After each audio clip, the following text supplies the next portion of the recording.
Friends, आज का हमारा जो टॉपिक है वो है orientation and reactivity in mono substituent benzene के ऊपर। ठीक है, इसमें हम क्या पढ़ेंगे कि अगर कोई बेंजीन की रिंग है, अगर उसके ऊपर हम इलेक्ट्रॉन डोनेटिंग ग्रुप लगा देंगे तो बेंजीन रिंग के ऊपर क्या इफ़ेक्ट पड़ेगा। अगर उसी बेंजीन की रिंग के ऊपर अगर हम इलेक्ट्रॉन विड्रॉइंग ग्रुप लगा दें तो बेंजीन रिंग के ऊपर क्या इफ़ेक्ट पड़ेगा। तो इसमें पहला पॉइंट दिया हुआ है ortho para directing and activating group. इसमें कहा गया है कि बेंजीन की रिंग के ऊपर हम एक ऐसा ग्रुप लगा दें जो बेंजीन के ऊपर इलेक्ट्रॉन की डेंसिटी को इंक्रीज़ कर देगा और इंक्रीज़ करने के बाद बेंजीन की रिंग को और भी ज़्यादा एक्टिव बना देगा, और ताकि इलेक्ट्रोफिल जो है वो आसानी से इस पर क्या कर सके, अटैक कर सके। तो इसमें हमें ये ग्रुप्स दिए हुए हैं, जैसे कि ऑक्सीजन के ऊपर नेगेटिव चार्ज है NR2, NHR, NH2, OH group, OR। ये जो ग्रुप्स हैं, मतलब इन ग्रुप को आप एक नोटबुक में लिख लीजिए कि बेंजीन रिंग के ऊपर इनमें से कोई अगर ग्रुप अटैच होते हैं के ऊपर इलेक्ट्रॉन डेंसिटी को इंक्रीज़ करने का काम ये क्या करते हैं, बेंजीन रिंग के ऊपर इलेक्ट्रॉन की डेंसिटी को इंक्रीज़ करते हैं। ठीक है, अगर if A group of this category is present on the benzene ring, अगर इनमें से कोई ग्रुप बेंजीन रिंग के ऊपर प्रेजेंट होता है तो जो इनकमिंग ग्रुप होता है, मतलब जो आने वाला ग्रुप है हमारा, क्या है हमारा आने वाला ग्रुप, इलेक्ट्रोफिल है, वो किसके ऊपर जाके अटैक करेगा, डायरेक्टली ऑर्थो और पैरा पोजिशंस के ऊपर। अब क्वेश्चन ये अराइज होता है कि इन ग्रुप को जैसे ही हम बेंजीन की रिंग के ऊपर लगाते हैं तो इलेक्ट्रॉन डेंसिटी मतलब वो बढ़ाते हैं, और तो इलेक्ट्रोफिल जो है ऑर्थो और पैरा पोजीशन पे ही क्यों अटैक करेगा, वो इसलिए अटैक करेगा जैसे ही ये वाले ग्रुप बेंजीन रिंग के ऊपर अटैच होते हैं तो ये इलेक्ट्रॉन की जो डेंसिटी होती है ना ऑर्थो और पैरा पोजीशन के ऊपर सबसे ज़्यादा कर देती है, जिससे इलेक्ट्रोफिल क्या है, एक इलेक्ट्रॉन डेफिशिएंट है स्पीसीज है अपने पास। ठीक है, इलेक्ट्रॉन डेफिशिएंट किसके पास जाएगा, जिसके पास इलेक्ट्रॉन सबसे ज़्यादा होंगे। तो इलेक्ट्रोफिल देखेगा कि जो मतलब बेंजीन रिंग के ऊपर जैसे ही वो अटैक करेगा तो उसे क्या मिलेगा कि ऑर्थो और पैरा पोजीशन के ऊपर इलेक्ट्रॉन डेंसिटी ज़्यादा है, तो इलेक्ट्रोफिल किसके ऊपर आके अटैक करेगा, ऑर्थो और पैरा पोजीशन पे ही आके अटैक करेगा। चलिए अब हम इसे एक एग्जाम्पल से समझते हैं। इसमें दिया हुआ है orientation reactivity mono substituent benzene, कि हम एक ऐसे ग्रुप को मतलब ऑर्थो पैरा डायरेक्टिंग और एक्टिवेटिंग ग्रुप कैसे बनता है। इसमें दिया हुआ है कि मान लो NR2 है हमारा, एल्काइल, एराइल या फिनॉइल या अल्कोहल, ये जो ग्रुप्स होते हैं ये क्या करते हैं, बेंजीन की रिंग के ऊपर इलेक्ट्रॉन की डेंसिटी को क्या करते हैं, इंक्रीज़ करते हैं। और वो कैसे इंक्रीज़ करते हैं वो देखें। हमारे पास है एक बेंजीन की रिंग है, ठीक है, क्या है, बेंजीन की रिंग है। इस बेंजीन की रिंग के ऊपर लगा हुआ है एनिलीन का ग्रुप, सॉरी अमोनिया का क्या लगा हुआ है, अमोनिया ग्रुप लगा हुआ है। बेंजीन के ऊपर क्या लगा हुआ है, अमोनिया का ग्रुप है। इसके पास एक लोन पेयर ऑफ इलेक्ट्रॉन है। तो ये क्या करेगा, अमोनिया का काम होता है बेंजीन की रिंग के ऊपर इलेक्ट्रॉन डेंसिटी, मतलब अमोनिया जो है इलेक्ट्रॉन को डोनेट करता है बेंजीन की तरफ, इसलिए हम बेंजीन की तरफ इसका ऐसा एरो साइन दिखाएंगे।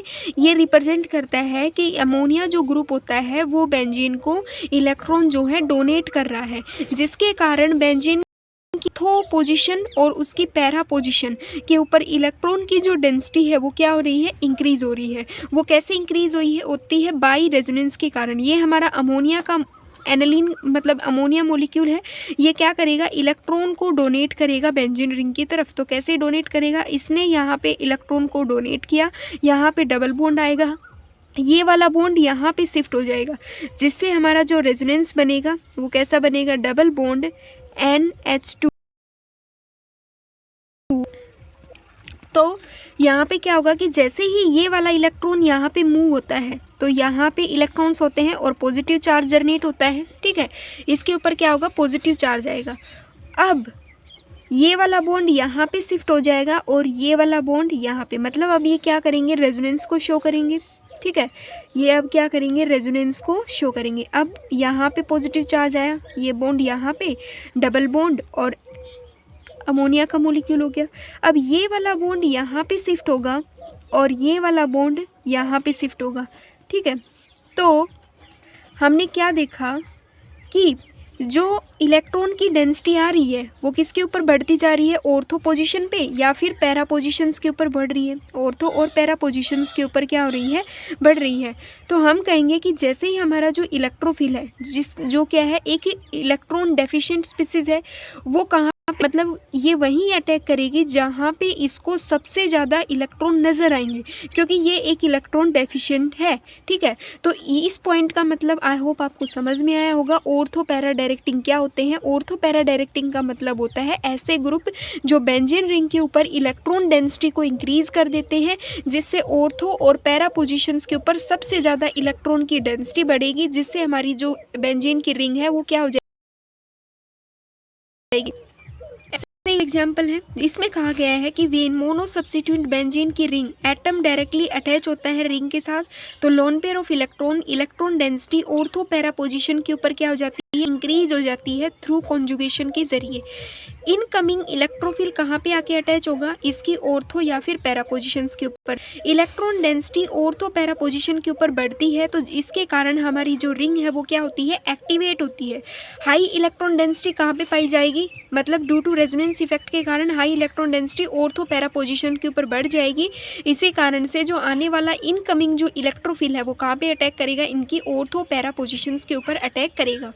अब यहाँ पे और ग्रुप्स मतलब दिए हुए हैं, जैसे बेंजीन की रिंग के ऊपर मिथाइल ग्रुप लगा हुआ है, तो इसमें भी हम रेजोनेंस शो करेंगे तो देखेंगे कि यहाँ पे भी ऑर्थो और पैरा पोजिशंस पे क्या हो रहे हैं, इलेक्ट्रॉन डेंसिटी बढ़ती जा रही है। तो ये हमने एग्जांपल लिए हुए हैं।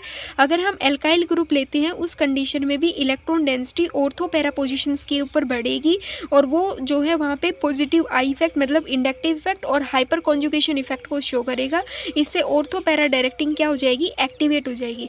अब हम देखते हैं मेटा डायरेक्टिंग डीएक्टिवेटिंग ग्रुप, मतलब वो ग्रुप जो मतलब ऐसे ग्रुप जो बेंजीन की रिंग के ऊपर आके लगेंगे, तो उसकी मतलब बेंजीन के ऊपर आके लगेंगे तो बेंजीन की जो रिएक्टिविटी है उसको क्या कर देंगे, डिक्रीज कर देंगे, और इलेक्ट्रॉन की जो मतलब यहाँ पे क्या होगा कि ये मेटा डायरेक्टिंग होते हैं। फॉर एग्जांपल इसमें दिया हुआ है कि NR3 ग्रुप है, NO2 ग्रुप हो गया हमारा, कार्बोक्सिलिक एसिड हो गए, क्लोरोफॉर्म हो गए, अमोनिया ग्रुप हो गए, ये जो ग्रुप्स होते हैं डिक्रीज करते हैं रिएक्टिविटी ऑफ बेंजीन की रिंग को। If A group of this category अगर ऑलरेडी प्रेजेंट होते हैं बेंजीन रिंग के ऊपर, तो इनकमिंग जो ग्रुप होता है मतलब अगर इनमें से कोई ग्रुप अगर बेंजीन रिंग के ऊपर प्रेजेंट होता है, तो जो इनकमिंग ग्रुप होता है वो कहाँ पे आके अटैच होगा, मेटा पोजिशंस के ऊपर आके अटैच होगा। और हमें पता है कि मेटा पोजिशन के ऊपर तो इतने इलेक्ट्रॉन की डेफिशिएंसी होती है, तो इलेक्ट्रोफिल वहाँ पे आके क्या हो जाएगा, डीएक्टिवेट होगा, जिससे डीएक्टिवेट नहीं होगा, बेंजीन की रिंग डीएक्टिवेट होगी। मतलब बेंजीन की रिंग के ऊपर इलेक्ट्रॉन की डेफिशिएंसी होगी, इलेक्ट्रॉन की डेफिशिएंसी होगी तो उस पर मतलब बेंजीन की रिंग जो है वो प्रॉपरली वर्क नहीं कर पाएगी।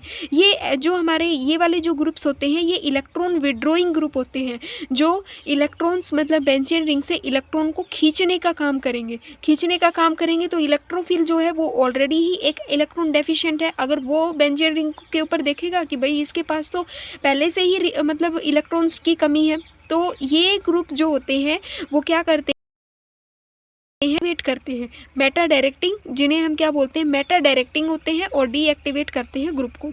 तो इनको हम एज ए रेजोनेंस देखें तो यहाँ पे एज ए रेजोनेंस देखेंगे तो ये हमारा ग्रुप है, यहाँ पे NO2 ग्रुप में ये डबल बॉन्ड ऑक्सीजन है, ऑक्सीजन के ऊपर लोन पेयर ऑफ इलेक्ट्रॉन है, ये वाला बॉन्ड यहाँ पे शिफ्ट होगा तो ये बेंजीन का यहाँ पे शिफ्ट होगा। तो हम यहाँ पे क्या देख रहे हैं कि बेंजीन की रिंग इसको इलेक्ट्रॉन डोनेट कर रही है, उसके बाद जब लास्ट स्टेप आता है तब ये हल्का सा इलेक्ट्रॉन को डोनेट करता है। नेक्स्ट है हमारे पास ऑर्थो पैरा डायरेक्टिंग, और मतलब ऑर्थो और पैरा पोजिशंस के ऊपर मतलब बेंजीन की रिंग के ऊपर आके अब एक ऐसा ग्रुप अटैच हो जाए जो ऑर्थो और पैरा पोजीशन को भी क्या कर दे, डीएक्टिवेट कर दे, मतलब डीएक्टिव कर दे। तो ये हमारे पास क्या होते हैं, हैलोजन ग्रुप। ये हमारे पास कौन सी ग्रुप होते हैं, हैलोजन। हैलोजन में फ्लोरीन, क्लोरीन, ब्रोमीन, आयोडाइन होते हैं। ये क्या होते हैं, ऑर्थो पैरा डायरेक्टिंग होते हैं जो डीएक्टिव करते हैं बेंजीन की रिंग को। कैसे करते हैं, जैसे कि बेंजीन रिंग के ऊपर अगर क्लोरीन का ग्रुप लग जाए, तो क्लोरीन जो है यहाँ पे this is because to opposing effect होता है, पॉजिटिव R, पॉजिटिव M और माइनस I इफेक्ट होता है। ये क्या करते हैं कि जो क्लोरीन होता है ये इलेक्ट्रॉन को डोनेट तो करते हैं बट ये इसकी मतलब ऑर्थो और पैरा पोजीशंस के ऊपर इलेक्ट्रॉन की डेफिशिएंसी कर देते हैं। इसमें ये रिएक्टिविटी जो ऑर्डर देखेंगे हैलोजन का, तो सबसे ज़्यादा रिएक्टिव कौन का होगा? फ्लोरीन, फिर क्लोरीन, फिर ब्रोमीन, फिर आयोडाइड होगा, क्योंकि यहाँ पे -I इफेक्ट सबसे ज़्यादा किसका है? फ्लोरीन का है। Resonance effect does not follow electronegative but this is also depend upon size mismatch. मतलब ये जो रेजोनेंस इफेक्ट होता है ये किसके ऊपर डिपेंड नहीं करता? इलेक्ट्रोनेगेटिविटी। वैसे तो इलेक्ट्रोनेगेटिविटी फ्लोरीन की सबसे ज़्यादा इलेक्ट्रोनेगेटिविटी फ्लोरीन की है, ठीक है, फिर क्लोरीन की आती है, फिर ब्रोमीन की आती है, फिर आयोडाइड की होती है। तो रिएक्टिव इलेक्ट्रोनेगेटिविटी के आधार पे तो आयोडाइड को सबसे ज़्यादा रिएक्टिव करना चाहिए, बट ये जो रेजोनेंस इफेक्ट होता है वो किसके ऊपर डिपेंड नहीं करता है? इलेक्ट्रोनेगेटिव के ऊपर डिपेंड नहीं करता है, बल्कि ये डिपेंड करता है साइज मिसमैच के ऊपर, साइज मिसमैच ऑफ ओवरलैपिंग के ऊपर। तो अगर बेंजीन की रिंग के ऊपर फ्लोरीन का ग्रुप लगा हुआ होगा तो वो ज़्यादा रिएक्टिव होगा as compare to chlorine, bromine, iodide के, क्योंकि जो फ्लोरीन का जो साइज़ होता है और बेंजीन का जो साइज़ होता है, मतलब इनका साइज, इनकी जो मतलब हाइब्रिडेशन होगी वो क्या होगी? सेम होगी। मतलब 2p इनका सेम हो गया, मतलब हाइब्रिडेशन। तो यहाँ पे ये क्या करेंगे? एक दूसरे के अंदर ईजिली ओवरलैप हो जाएंगे, इनका साइज मिसमैच होगा।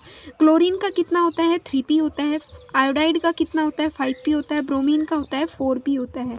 तो कार्बन के ऊपर हुआ कि फ्लोरीन का जो ऑर्बिटल होता है मैच टू कार्बन ऑर्बिटल के साथ इजीली मैच कर जाएगा। इसके कारण यहाँ पे क्या होगी कि ये मैक्सिमम ओवरलैपिंग करेगा, ठीक है। कार्बन के ऊपर क्या होता है? 2p ऑर्बिटल होती है।